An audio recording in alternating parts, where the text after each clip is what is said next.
Welcome back to my disembodied voice. Ever since seeing The Omen back when I was a wee lad getting into horror movies, I have always been fascinated and somewhat creeped out by weird kids in horror movies. There is just something so unsettling about odd-looking children who have bizarre mannerisms and those hair-prickling stares and monotone voices that just don't sound right. Now, the overall aim of horror is to put you on edge, scare you, and make your heart beat fast. Any horror movie that doesn't make you feel those things misses the point, much like a comedy that doesn't make you laugh, so they will always go for the darkest moments and the most unnerving things that prickle the hairs on the back of your neck. And one thing which always makes people feel unsettled is when young children are used as mechanisms to deliver fear, menace, and terror. But why? Why are children in horror movies so incongruent? And why are they such a goldmine for writers and directors when they want to upset, unnerve, or terrify the viewer? Well, join me for today's video as we look at creepy kids in horror movies, what makes them so weird, and how our brains react differently when we're being menaced by a child, or, should the tables be turned, why we feel so uncomfortable at seeing a young child come to harm. Now, before we get into today's flow-through chart, let me shout spoilers ahoy from the crow's nest and give you the subjects we'll be covering today, which are the age, the connotations, the parenting bear trap, the cult, or the loner. Right then, let's crack on. Now, just to clarify, before we go any further, when I say kids, I'm talking about children who are pre their teenage years. So, there will be no sociopathic strangers. No need to talk about Kevin in regard to his high school massacre, although some of his more developmental years may pop up, and there will certainly be no forages into a young boy's adolescence in terms of the recent Netflix show. No, we are talking about very young children who are still in their early formative years and are at the age where they are unable to separate from their parental bonds, are not self-sufficient, and have the expectation of innocence and should be more interested in childhood toys rather than anything else.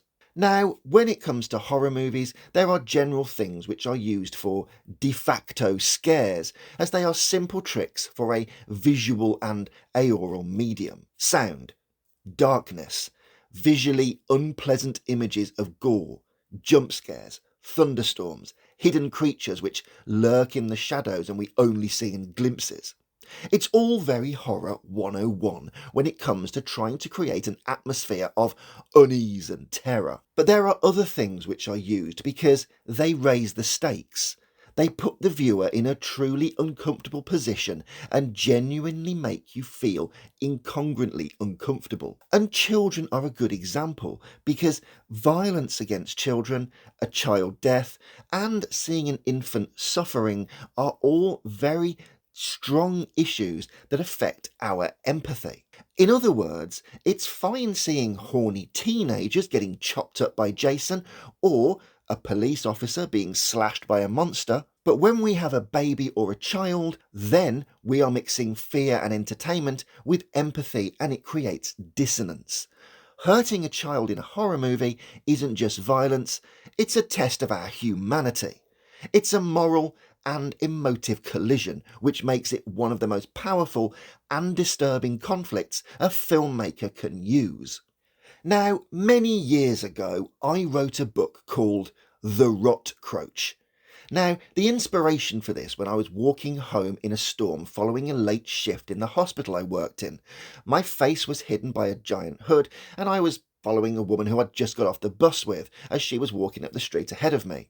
However, upon her turning round and seeing my hooded frame, she suddenly quickened her pace and walked away before running up the other road, and, whilst I have no intention of ever hurting anyone physically, I can understand why a hooded stranger behind you is intimidating, and especially for a woman, as we had sexual threat to the fear of theft, violence, intimidation, and everything else. So I started writing a story about when a bus breaks down and a hooded figure follows a woman. But the story just didn't flow or spark any interest in me in the long term. It had no real driving inspiration, so I scrapped it, then rewrote the entire first chapter, incorporating a child into the story, and it changed from being a vulnerable woman being stalked by a monstrous 7-foot figure in a hood to a woman being stalked by a monstrous 7-foot figure in a hood, but has to get her very young child home to safety. The child added peril, dynamic, character, and made the story much more interesting. And considering it only took me 6 months to pen from the intro to the final word, it's been one of my favourite stories I've ever written, and available to buy now on Amazon. Shameless plug. And the reason the child made it more dynamic and interesting is because the incorporation of the age. Humans are biologically wired to protect children. Their faces, voices, and behaviours cue nurturing instincts. Horror exploits this wiring so it feels viscerally wrong when harm occurs to a child. So, before we get to creepy kids, we need to look at why children in horror movies are often off limits and don't get hacked up, killed, tortured, and maimed with the same gleeful abandon that adults do. Now, yes, there are exceptions. Doctor Sleep, Assault on Precinct 13, The Human Centipede 2, and Don't Look Now all show harm, torture, or death of a child or infant, but generally, horror treads around children very differently. Children often represent purity, hope, and the future. In storytelling, harming a child feels like destroying innocence itself. Horror films that cross this line are tapping into primal fears, not just of death or pain, but of corruption, loss of goodness, and a world where innocence no longer protects anyone. And that's because it's easy to empathise with a child's fear or pain because children are powerless and transparent in their emotions. Adults in horror movies may have backstories or flaws that create distance. Children, by contrast, evoke pure empathy. Seeing them hurt feels intimate and personal. And even though you know it's fiction and it's not real, part of your brain doesn't fully separate the real suffering from the acted suffering, especially when the victim is just a child. That mismatch between knowing it's just a movie but still feeling it as wrong creates a significant emotional distress in the viewer. And this is where psychology meets storytelling and ethics in a fascinating and sometimes uncomfortable way. Horror directors know that audiences have strong moral compasses and taboos about children coming to harm. And when they use this element, it's rarely just for shock. It's meant to create a specific emotional effect. For example, when showing a child in danger, the audience's tension skyrockets. We instinctively want the child to be protected and safe. Even a hint that something might happen to a child can make a movie feel more serious, unpleasant, or horrifying. And hurting or endangering a child often stands for something bigger, the destruction of safety, family, or moral order. And that's because most horror follows predictable rules. And breaking the children are safe rule shocks the audience because it violates those expectations. And to keep the ethical line drawn, harm to children is often implied rather than explicitly shown. The horror is suggested through reaction shots, sounds, or aftermath rather than depictions of graphic violence against infants. And when a horror movie does cross the line into graphic violence against children, showing harm for pure shock or some awful titillation, the audiences often reject it and the film gets a very negative reaction. So we know why hurting children in horror is not ethical, is taboo and upsetting, but horror also uses children for creepy methods to make you feel uncomfortable, and that's part of the connotations. Children are symbols of purity, vulnerability, and we trust them. When that image is twisted, it creates cognitive dissonance. Our brains find a mismatch, and this triggers discomfort. Okay, so a child being violent, emotionless, or supernatural breaks the social scripts we have in our brains. And we all have built in scripts for how we expect certain people to behave. A police officer is supposed to be benevolent, kind, and protect us. It's social compliance. A doctor is automatically expected to save us. And kids are supposed to laugh, play, and need our protection because they are young and vulnerable. And we all know that children's brains are very different to ours.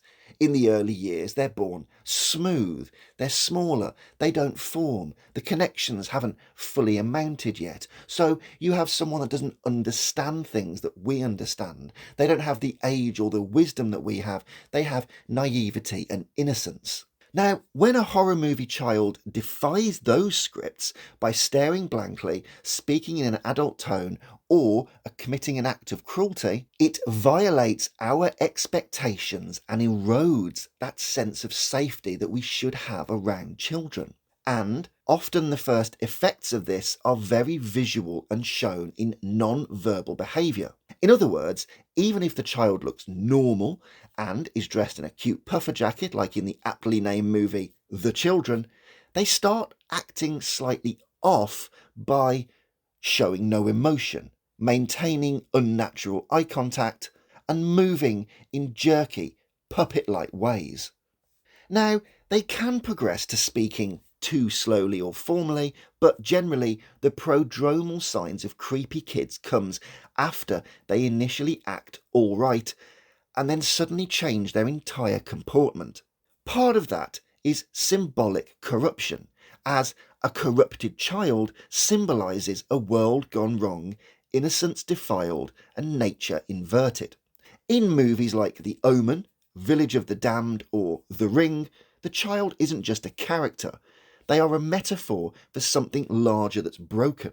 In the movie The Children, where a ghastly family holiday Christmas devolves into all the children turning against their parents in truly sociopathic ways, this is about the fear of losing control over or being threatened by one's own child. The Children exploits these fears well by turning domestic safety, the home and the family, into a source of danger, and it hits a primal nerve. And once the children start acting weird, making odd noises and staring or not responding when their parents die before them, we start incorporating stillness and silence into their non-verbal semantics. Most horror movie children don't need gore or jump scares. Their power comes from this stillness, this motionless standing in a hallway, or when they do speak, humming to a tune or whispering to an unseen entity off screen. And in the movie Weapons, which I won't spoil here by going into detail, the children are also very incongruent and act very odd, which is the whole launching pad for the movie itself. This minimalism draws your attention and amplifies the tension. And that's because, whilst incorporating all of the above, we are aware that something is off, but the adults in the movies aren't always, and that's because of the parenting bear trap. Films frame the growing evil, which is always in stark contrast to the expectation of the child. This means that the parents are usually oblivious to the encroaching danger and walk blindly towards their own downfall. In the movie The Omen, Damien is painted as the perfect child. Big dark eyes, soft voice, well-dressed, polite. There's nothing outwardly monstrous about him when we first meet him. However, Damien is the embodiment of evil. He is the Antichrist, yet looks the opposite of what you'd expect the Antichrist to look like. So evil hides behind the face of a perfect little boy. That contrast, the sacred child versus the profane devil, creates a constant tension. The movie never shows Damien committing overt acts of violence. Instead, horrible things happen around him. The nanny's suicide, the priest's impalement, the car accident, and this creates a trilogy of psychological facets which are: is he doing this consciously? Is something working through him? Is it just coincidence? And that ambiguity is unnerving. Our fear grows not from what Damien does, but from what we suspect. Also, Damien rarely speaks. He just stares. Everything comes from non-verbal communication. Now, his blank, unreadable expression is a psychological horror staple. And that's because, as I often say on this channel, we read facial expressions in people in just 0.7 seconds, so we guess very quickly what people are thinking or their intent towards us. However, for Damien, you can't empathise with him because you just can't read him. His behaviour and expressions don't match. They're incongruent. And it's the same uncanny mechanism that makes dolls, mannequins, or anything with a lifeless eye so eerie. They look human, but feel hollow. And Damien has this characteristic. He looks human, but feels hollow, and his face is just wrong. Children signify innocence, and the corruption of this sacred image is horrific, and in The Omen, lots of church and religious imagery is used as baptism scenes turn sinister, and churches, crosses and priests all become powerless against this small child, and everything that was once sacred or holy becomes dark, twisted, dangerous and frightening. It's a wonderful way to turn everything from innocence and holy and sacred to dark, menacing and insidious. In the movie The Children, we have several middle-class parents and children who, whilst a little snotty and always wanting attention, are very much the products of decent backgrounds. These children haven't been abused, and they certainly don't go to bed hungry. And in the movie The Children, when things start to go awry, much like in The Omen, accidents start to happen which are unexplainable. And even Jeremy Sheffield from Natalie Imbruglia's video Torn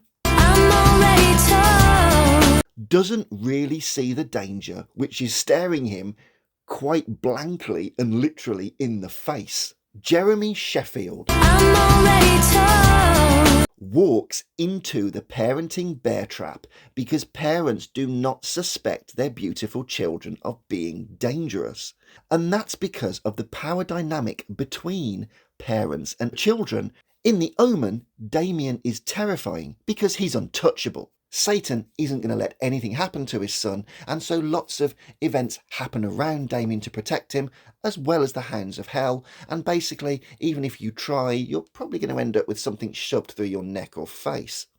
And this means that the adults, the ones who should have control in the movie, are helpless before him.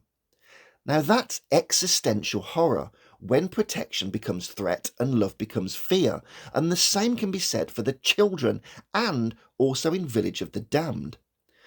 The movie The Exorcist also has a beautiful innocent child becoming corrupted, and whilst her descent is disturbingly graphic and we see open masturbation fused with self-harm, foul swear words and acts of violence, Reagan's initial appearance of blank stares and public urination are deeply distressing and all put down to behaviour, not something supernatural, and she then has to undergo a truly traumatic ordeal of medical tests. And in the movie We Need to Talk About Kevin, Kevin is different to other children. He doesn't cry, play or respond like all young infants should. He is another blank child, and the horror here is that we see him grow into Ezra Miller. The Mad Goose Wizard? I mean, we see him grow into adolescence, and he carries the problems from his childhood into adolescence, and that makes him even more dangerous. Now, In We Need to Talk About Kevin, Tilda Swinton does see the deficits in her son and knows something is wrong and raises the alarm. However, father doesn't. He just refuses to see anything wrong, and even when their daughter is horribly disfigured and it appears that Kevin is the culprit, the father continues to stumble blindly towards the parenting bear trap in ignorance until he dies by his own son's hand. Okay, so we get it. Children are creepy, but it's also not about just a child, because children come in singular or plural, and then we get to the cult or the loner. Our creepy kids will either be a solitary individual or part of a collective which shares either a group delusion or singular mission that they all conform to. Be it young Kevin, Damien, Reagan, or Elle from Let the Right One In, or Let Me In, depending on which version you watch, they are all singular individuals with either supernatural or psychological problems. But kids can work in groups or cults too. Village of the Damned, Weapons, Citadel, and even the great low-budget movie Them, where, and this is a massive spoiler alert coming up, the antagonists who terrorize, torture, and then kill our two protagonists are revealed to be very young kids at the end of the movie who are just on their way to school. Now, teenagers in movies like Eden Lake are meant to be ferocious and do vile things because we associate antisocial behaviour and yobs with young and unruly teenagers who either have poor parenting or economic backgrounds of deprivation. But for kids in their formative years, and we are talking about the brain development from birth up to 8 years old, this is where we have all the early experiences as templates for personality, and the early life experiences for a child create these behavioural templates, which are enduring patterns of perceiving, relating to, and thinking about the world. And these patterns are shaped by parental responses, social reinforcement, and emotional conditioning.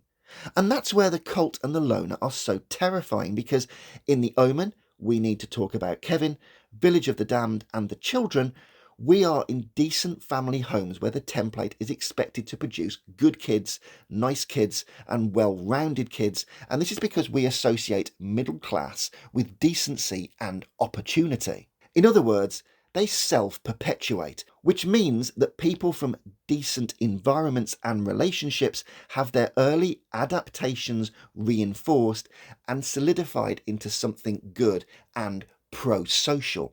And when I say pro-social, I mean they are well raised, interact well with others. They are the very model of what a child should be, who's had every opportunity, both emotionally and economic.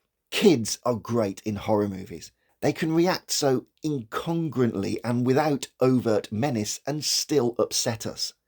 Just remember Damien's final smile, which is small, polite, and shows that he wins not through violence, but through charm, and he's going to convince the world of his innocence. Evil as a calm inevitability. And that's what stays with you psychologically when the credits roll. And our creepy kids aren't deformed or cackling. They are scary because they are beautifully ordinary and then become off, a little weird, and then that gets even worse. And it's because the evil inside them hides behind civility, privilege, and calmness.